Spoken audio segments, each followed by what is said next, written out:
Bem, hoje nós vamos iniciar nosso estudo sobre metabolismo de sais minerais e vamos começar com o nitrogênio. Bem, o nitrogênio tem a sua enorme importância, vamos ver qual é.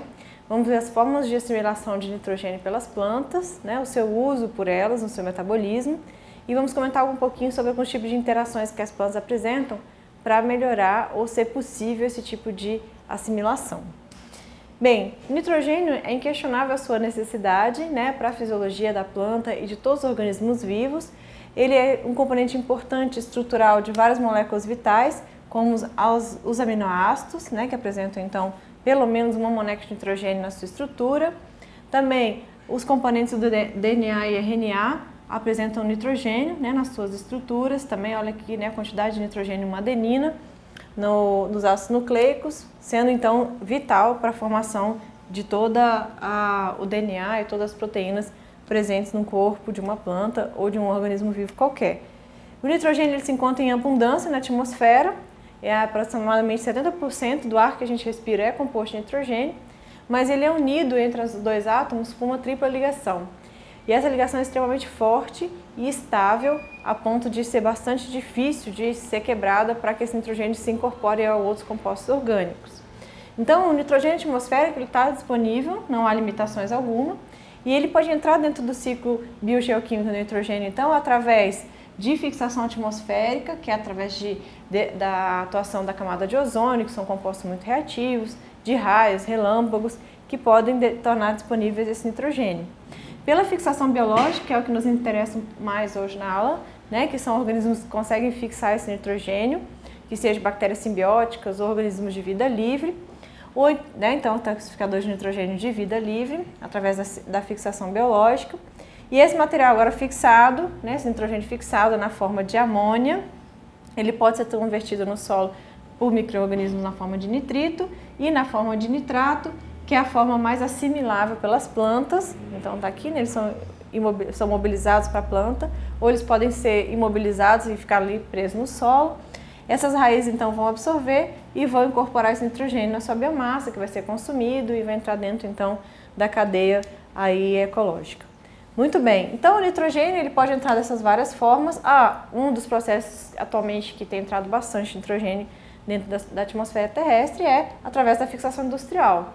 Então, as indústrias fixam esse nitrogênio na atmosfera para produzir os compostos nitrogenados, que são os adubos químicos utilizados em todo tipo de plantação. Então, a fixação industrial não pode ser desconsiderada porque, de fato, tem contribuído bastante para a entrada do nitrogênio atmosférico nos sistemas biológicos. Bem, esse nitrato é a forma mais assimilável pela planta, ele está disponível porque essas bactérias do solo fixaram o nitrogênio atmosférico, que a gente vai ver daqui a pouquinho. Ele é absorvido então, pelas raízes, ele tem um cotransportador, apresentam cotransportadores que vão transportar esse nitrato para dentro dessas células. E nós podemos dividir a assimilação do nitrato em duas etapas. A primeira é a redução do nitrato a nitrito pela enzima nitrato redutase, que é o que nós vamos fazer na aula prática. Então o nitrato está aqui, o nitrato NO3-, juntamente com o gasto de energia e com o consumo de elétrons, ele é reduzido a nitrito, NO2-, pela ação da nitrato redutase. Então, a enzima que está fazendo esse processo é a nitrato redutase presente nas raízes da planta. Não somente nas raízes, mas nesse caso, ela acabou de ser assimilado, A segunda etapa, esse nitrito ele vai ser reduzido a amônio.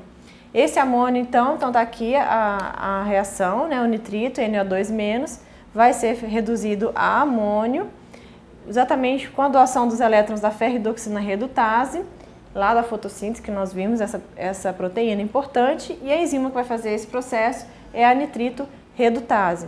O nitrito é altamente reativo e ele é transportado então para os plastos, no caso da folha, e dos pastígios, no caso de raiz, e lá onde acontece essa reação da nitrito redutase, convertendo o nitrito em amônia, com gasto de energia, e os elétrons vêm da ferridoxina.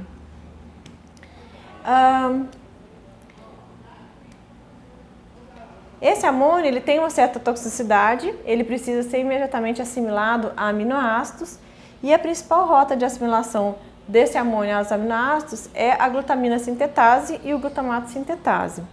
Então a glutamina sintetase ela hidrolisa o ATP e cátions bivalentes, como o caso de magnésio, manganês e cobalto, como cofatores. A glutamina sintetase está presente no citoplasma e nos plastígios de raízes e cloroplasto na parte aérea. E ela vai incorporar então esse amônio que acabou de ser reduzido a partir do nitrito no glutamato, produzindo então uma molécula agora de glutamina. Tá? Então a glutamina sintetase vai então incorporar esse amônio para que ele é tóxico, não pode ficar no citoplasma de forma livre, e aí incorporar agora na glutamina. Então vejamos, esse esqueminha é muito ilustrativo porque a gente viaja dentro da célula para ver o que está acontecendo em cada uma dessas etapas. Então veja, o nitrato absorvido pela planta, né? Então, convertido pela nitrato redutase, ele é reduzido pela nitrato redutase a nitrito. Esse nitrito é extremamente tóxico, não pode ficar no citoplasma, ele vai para dentro dos plastídeos, onde a nitrito redutase vai reduzir o nitrito em amônia. E esse amônio vai ser incorporado agora no glutamato pela glutamina sintetase juntamente com o glutamato, formando agora uma molécula de glutamina. E a glutamato sintase vai, então, a partir da molécula de glutamina, produzir duas moléculas de glutamato. Uma que volta para regenerar o ciclo e a outra que sai, né, dos plastos do glutamato, levando consigo o nitrogênio que foi fixado. E aí esse material agora, via glutamina sintetase lá no citoplasma, né, esse a gente estava dentro do plastídeo, lá no citoplasma, a glutamina sintetase pode converter novamente o glutamato em glutamina, incorporando mais uma molécula de amônia, mais um íon, e essa glutamina exporta então para outras células, levando consigo o nitrogênio que foi fixado pela planta. Então esse é o esquema geral da assimilação do nitrato pelas plantas, onde é incorporado agora na glutamina e ele pode ser usado para a produção de outros aminoácidos, né? Então, o glutamato e a glutamina são duas formas de exportação. Então, a transaminação é a transferência então, desse nitrogênio que for fixado para produzir os outros aminoácidos, né? Os outros 20 aminoácidos básicos. As enzimas que fazem essa transferência nós chamamos de aminotransferase, né? Então, está aqui as aminotransferases que vão transferir esse nitrogênio para outras plantas. Então, aqui tem um exemplo para outros aminoácidos, perdão. Então, aqui nós temos um exemplo do glutamato, trazendo consigo o nitrogênio que foi fixado, e o oxalacetato, via aspartato aminotransferase, transfere esse nitrogênio para formar quem? O aspartato. Então, aqui nós temos um novo aminoácido que acabou de ser formado, via a transaminação desse nitrogênio para a formação de um outro aminoácido, e as enzimas chamam, então, aminotransferase. Ela pode acontecer em várias partes das células e assim por diante.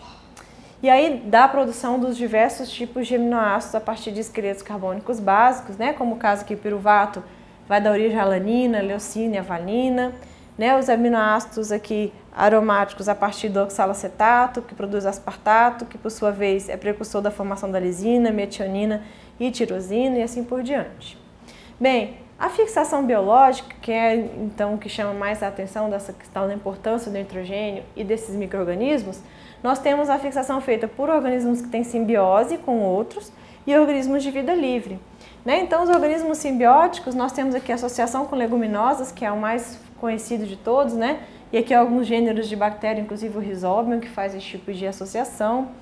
E aí nós temos, inclusive, associações com cianobactérias, né? No caso de anebaena, que tem esse tipo de associação com bactérias com pteridófitos aquáticos, que eu vou comentar rapidamente daqui a pouquinho.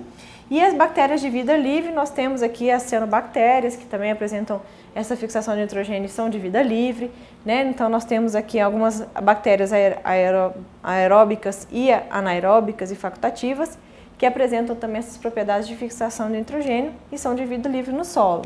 Elas não estão interagindo com nenhum outro organismo. Então, a formação dos nódulos leguminosos, né, onde nós temos aqui o Rhizobium se desenvolvendo nesse nódulo. Aqui nós temos a pteridófita aquática, né, a azola, e dentro das suas folhas, as cianobactérias, que fazem essa fixação do nitrogênio. Aqui com detalhe a célula que faz essa fixação do nitrogênio. E aqui uma plantação de arroz, onde essas pteridófitas são cultivadas, para que aumente a entrada de nitrogênio nessas plantações, graças a essa associação simbiótica com essas cianobactérias. Então, o heterocito é a célula onde acontece essa fixação de nitrogênio dentro das cianobactérias, porque é uma célula que tem ausência de oxigênio.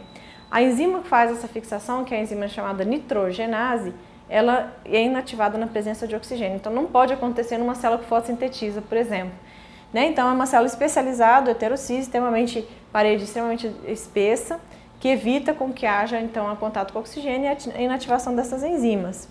Né? Tanto que dentro desses nódulos apresentam o que nós chamamos de leg-hemoglobina, que são proteínas que levam o oxigênio para a respiração dessas células, mas não deixam eles livres no citoplasma, evitando assim com que essa enzima seja inativada. Né? Então, se você pegar um nódulo e fizer um corte, você vai observar que ele tem uma coloração rosada, avermelhada pela presença dessas proteínas.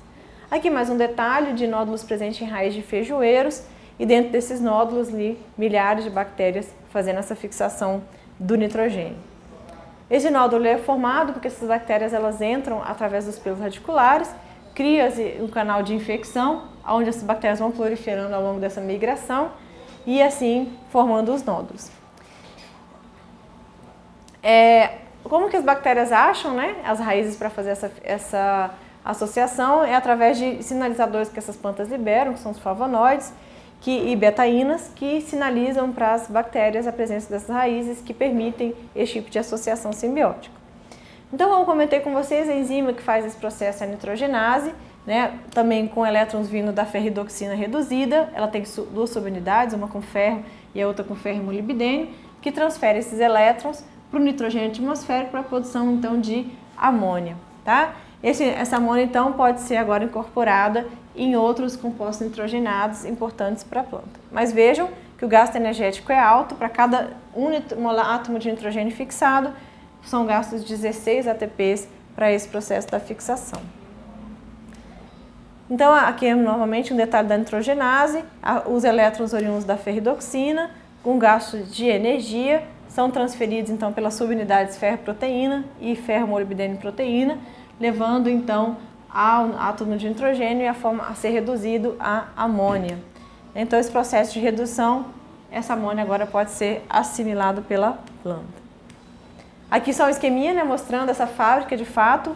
A nitrogenase é uma máquina muito importante, porque consome muita energia, oriundo do elétron lá da ferridoxina, para combinar com a produção da amônia, quebrando, né, essa tripla ligação do nitrogênio atmosférico e tornando a forma mais assimilável. Bem, então, com relação à fixação de nitrogênio por bactérias de vida livre, nós temos aqui dois gêneros importantes, que são as nitrosomonas e nitrobacters.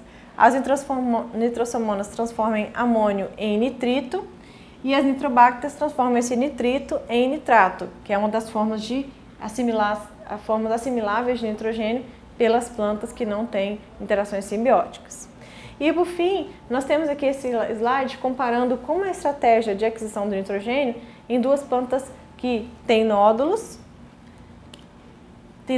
e que não têm nódulos. Então, veja, aqui não é nodulada, de fato, a forma mais assimilável do nitrogênio ou é na forma de nitrato ou na forma de amônia, que é incorporado diretamente nos aminoácidos, ou nitrato, que passa por todas aquelas etapas que nós já falamos e converte então a formação dos aminoácidos. Ou esse nitrato pode ser transportado para as folhas e lá nas folhas ser incorporado agora na produção de aminoácidos e outros compostos nitrogenados. Agora, as plantas que já apresentam interação simbiótica, olha aqui, ó, a matéria-prima, que não falta, né? É abundância no gás, na parte gasosa do solo. Então, esse nitrogênio, via ação da nitrogenase, converte então esse nitrogênio em amônia. Essa amônia é incorporada então numa glutamina, que dá origem a vários ureídeos e amidas, que são as principais formas de transporte desse nitrogênio através do corpo da planta e são levados para a parte aérea, onde é o nitrogênio necessário para a produção de todos os aminoácidos. Então, de fato, essa interação simbiótica, a formação dos nódulos e a presença dessas bactérias que têm nitrogenase, favorece muito, né, essa etapa da fixação de nitrogênio, esse elemento tão importante, né, não é um elemento mineral, porque ele não é fruto da degradação de rocha, mas é um elemento vital e importantíssimo para a manutenção da vida como a gente conhece. Bem, espero que vocês tenham gostado e até a próxima aula.